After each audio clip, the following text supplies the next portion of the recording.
Hier na die reën is die opslag so pragtig.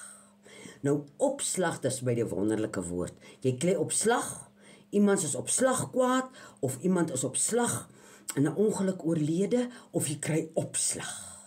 Nou opslag is daai eerste ou klein plantjies wat uitkom na die reën. En nou na die reën kry jy nou opslag oor hierdie vlakte hele. En baie van die opslag, die oom het altyd gepraat van hasgrassies.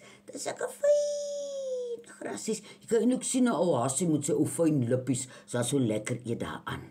En die oeye lam nou hier in die huiskamp naby die huis.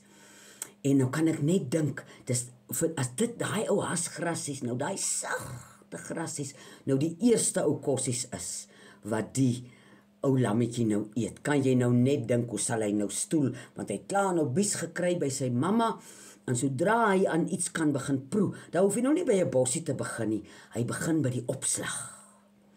En die opslag, julle die moeder natuur is daarom slim.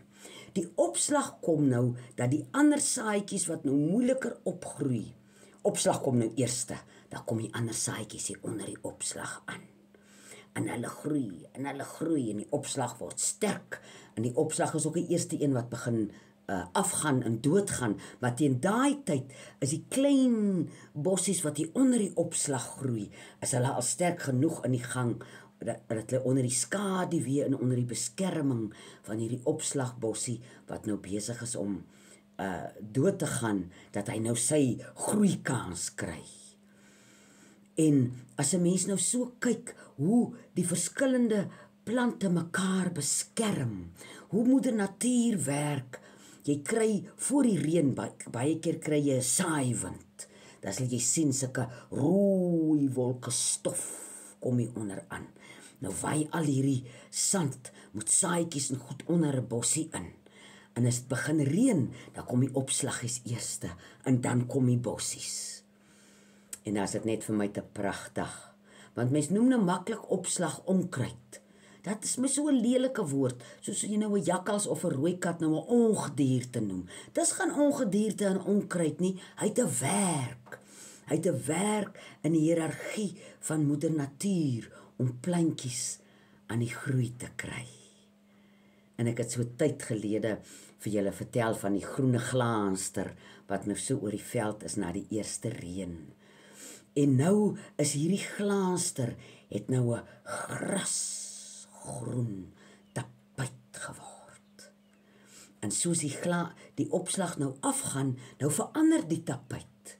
Dan daai bossies wat nou net nuwe blaartjies begin maak het, hy het nou weer 'n ander glaanster.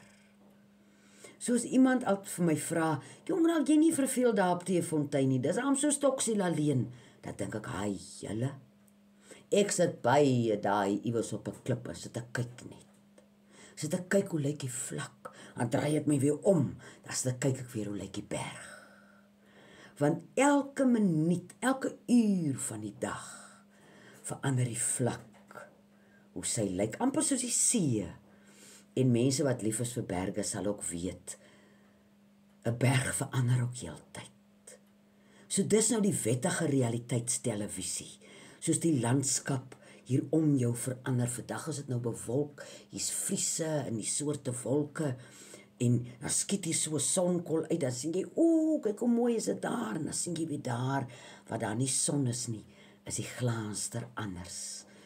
Dis soos 'n ongelooflike skildery, wat jy so deur die dag sien, daar's soveel, vele skilders, wat byskilder, en dan moet jy nou nie eers kom by sonsopkoms en sonsondergang nie, om te sien hoe verander die glaanster van die opslag.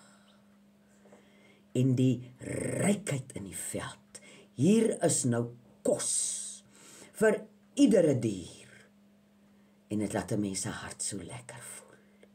Ek voel altyd so sleg as dit so droog is, en ek eet so lekker in my huis, en ek dink, die skaap, in die wild, in die hassies, in die aardwolwe, hulle is nou honger, maar ek kan lekker sit en dik eet. Maar nou voel dit so lekker, dan eet ek so lekker hier in my huis. Want hier is nou nie 'n dier in die veld wat nou nie kan dik eet nie. En wat 'n voorreg is dit, om met sagte oë te kyk, in diepe dankbaarheid, vir die genade van opslag.